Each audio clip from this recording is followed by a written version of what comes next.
Welcome to Byte-Sized Tech, where we blend casual conversations with insightful discussions on the latest in technology and gadgets. I am absolutely buzzing today because we've got such a vibrant array of tech to unpack. From the cutting edge of AI tools that are not just assisting, but like fundamentally changing how we create and code, to the essential personal gadgets we rely on daily, and even crucial insights into navigating our increasingly complex online world safely. It's going to be a session packed with surprising facts and genuinely practical insights, all designed to keep you feeling truly well-informed without getting bogged down. And that's precisely our mission for this bite-sized tech session, to cut through the noise and explore what's genuinely innovative, what's truly useful, and critically, what you really need to be aware of in this fast-evolving tech landscape. We're going beyond the surface headlines to dig into the real impact these innovations are having on our lives. Okay, let's jump right into the heart of things with some AI in action, because it feels like every day there's a new mind-bending development. First up, we're diving into the fun side of AI image editing, Google's new Nano Banana model. It sounds kind of whimsical, but it promises to make photo editing a whole lot more creative and accessible for everyone. Yeah, the name's fun, but the tech is serious. The real innovation here is Nano Banana's core capability. It maintains image consistency beautifully while giving users incredibly intuitive control. So you can style, replace objects, or even change entire backgrounds using simple text prompts right within the Gemini app. Like what kind of things? Well, imagine transforming yourself into an action figure just by typing a few words, or perfecting a selfie by swapping a drab background for, say, a stunning, vibrant city scene. It truly democratizes sophisticated photo editing, moving it out of the exclusive realm of graphic design pros and into everyone's hands. That sounds incredibly powerful. Democratizing tools that used to require serious skill and expensive software. But okay, with such ease of manipulation, are there ethical considerations or potential downsides to consider, particularly around image authenticity? That's a vital question, definitely. While the accessibility is fantastic for creative expression, it does raise the bar for critical thinking. As AI makes it easier to generate hyper-realistic images, we, as users, need to become even more discerning about what we see online. The technology itself is neutral, right? But its application requires awareness from all of us. Right, makes sense. And staying on the theme of AI fundamentally reshaping creative and technical fields, let's pivot to something generating a lot of buzz in the development world: vibe coding. Vibe coding, it just sounds futuristic. What exactly is it, and how is a company like Replit making it a reality? So vibe coding is essentially programming by seeking a natural language, which is quite a leap. It actually harks back to Grace Hopper's vision from the 1950s, believe it or not. She talked about coding in plain English. Wow, really? Back then? Yeah. And Replit's Agent 3 is a prime example of this in action. It's now capable of working for up to 200 minutes on complex tasks. The crucial aspect here is how this empowers non-coders, we're talking designers, product managers, even folks in finance and operations, to automate tasks and build their own tools. No, not just for hardcore developers anymore. Exactly. We've seen customer examples like Duolingo and Zillow cutting product development cycles by up to 50%. That's because their teams can now prototype and iterate so much faster without needing to hand off every single step to an engineer. It's like giving everyone a superpower to build what they need. Beyond empowering individual coders, how is AI fundamentally reshaping entire industries? Are we seeing established giants genuinely challenged, or is it more like evolution than revolution? It's a bit of both, I'd say, but definitely leaning towards significant disruption. If we connect this to the bigger picture, major players like Adobe are certainly feeling the pressure. They're seeing inroads from native AI startups and pure AI tools like ChatGPT for creative commands. So the traditional software companies have to adapt fast. They really do. Sometimes by integrating AI, sometimes by rethinking their whole product strategy. On the flip side, we've seen the recent extension of the Microsoft and OpenAI partnership. That could significantly ease OpenAI's path to becoming a for-profit structure, sort of solidifying its place. And that huge valuation for Perplexity AI. Right, $20 billion. Right. That isn't just a big number. It signifies a profound reevaluation of how we access information. We're seeing a rapid pivot from traditional search towards AI-native platforms that prioritize, synthesized direct answers. So it challenges Google search, basically. It certainly challenges established players and forces us to reconsider how we engage with, verify, and even monetize information in the age of generative AI. So if we pull all this AI stuff together, what's the core takeaway for us, the listener? I think the key takeaway is that AI is no longer just a niche for tech experts. Yeah. It's fundamentally changing how we create, how we build software, and even how major companies operate and are valued. It's truly becoming a tool for everyone, impacting everything from your creative projects to how quickly companies develop their next big product. That's a powerful shift. Okay, now, from the big picture of AI transforming industries, let's zoom into our pockets and our ears with some personal tech picks. We've got a classic showdown today. How do the newest flagship phones, the iPhone 17 and the Google Pixel 10, stack up against each other? Right, the big two. Both are formidable contenders, and both have definitely stepped up their game. What's truly insightful here, for you listening, is not just who has what feature, but the strategic direction these giants are taking. Okay, lay it on us. Both the iPhone 17 and the Google Pixel 10 now offer a 120 Hz refresh rate in their base models. That's a big step for Apple, bringing it in line with Google. About time for the base iPhone. That's exactly. They run on their respective custom chipsets, Apple's A19 and Google's Tensor G5, and both boast comparable battery life, around 30 hours on a single charge, give or take. And the cameras. Always a battleground. Always. So the iPhone 17 seems to have an advantage for selfies with its 18MP center stage and that square sensor. It looks like Apple's doubling down on content creation and, seamless integration within its ecosystem. Yeah. Meanwhile, the Pixel 10 edges out the iPhone in zoom capabilities. Google's emphasis on advanced computational photography keeps pushing the boundaries for a broader range of capture scenarios. So less about which is better overall, more about what you use it for most. Precisely. It's about which philosophy aligns with your primary use case. Got it. And now we're seeing this new ultra-thin phone category emerge. How do the iPhone Air and Samsung Galaxy S25 Edge compare? I mean, who doesn't love a sleek phone? Yeah, this is interesting for design enthusiasts, people who really value portability and aesthetics. The iPhone Air is slightly thinner, 5.64 millimeter, compared to Galaxy S25 Edge's 5.8 millimeter. Yeah. Not a huge difference, but noticeable. And price? The iPhone Air starts a bit lower, $999, while the S25 Edge begins at $1,099. For durability, Apple uses Ceramic Shield 2, Samsung counters with Gorilla Glass Ceramic 2. Pretty robust stuff. Both have IP68, but Apple's extends to 6 meters deep versus Samsung's 1.5 meters. Okay. Oh, and one fascinating side note.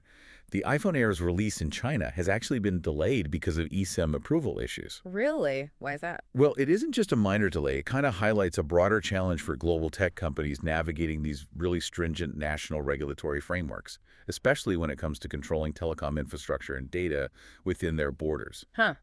So these aren't just technical hiccups. They're sort of geopolitical statements. Sometimes they are, yeah. It's complex. Wow, okay. Shifting gears to audio, what's the buzz around the Nothing Ear 3 earbuds? Their designs always stand out. They do have a unique look.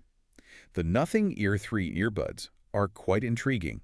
They feature a charging case made from recycled anodized aluminum, nice touch for durability, and a premium sustainable feel.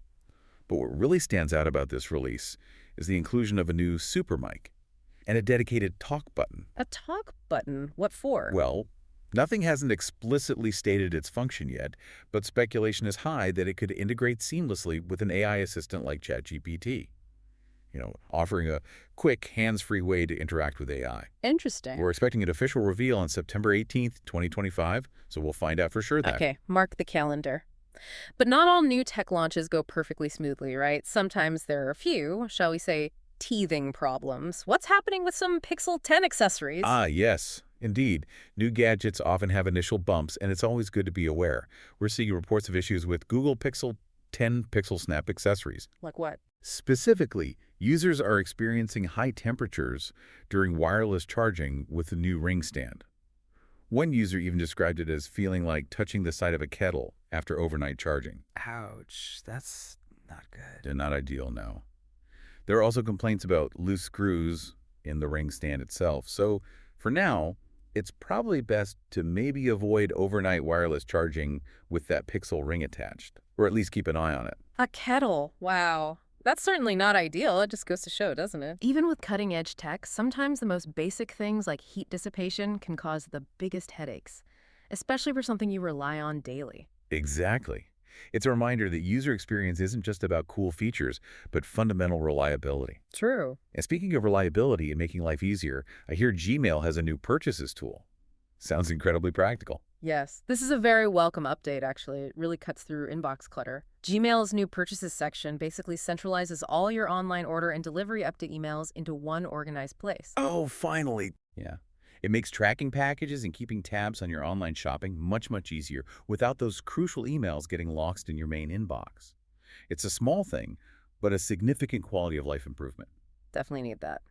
So, as we wrap up this personal tech segment, what's the big takeaway for our choices in gadgets and daily digital tools? Well, from premium phones pushing boundaries to helpful software updates, and yes, even those occasional accessory hiccups, personal tech keeps evolving at a rapid pace.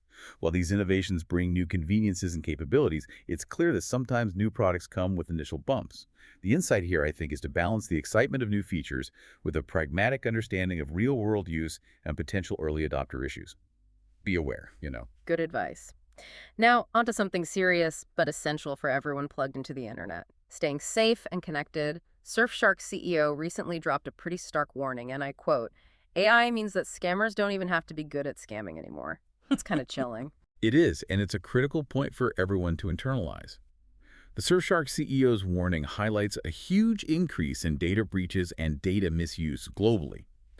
And AI can easily exacerbate that by enabling highly convincing phishing attacks and personalized scams at scale. It lowers the bar for criminals. So what are companies like Surfshark doing about it?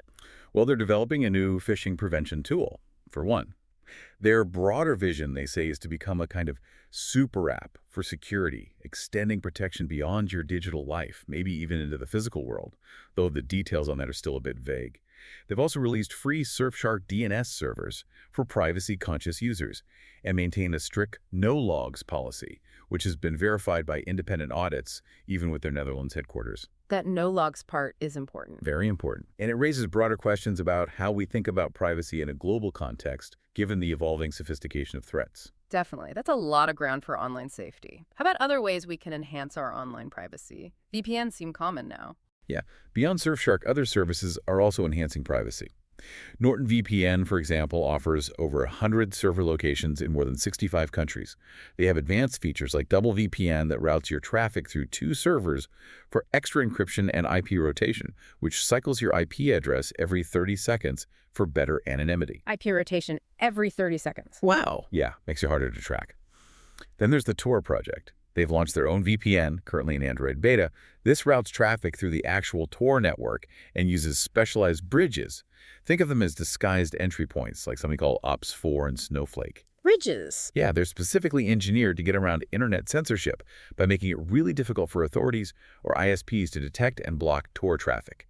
Super critical for users in highly restricted regions. It's still experimental, but an exciting development for extreme privacy needs. Okay, so options exist.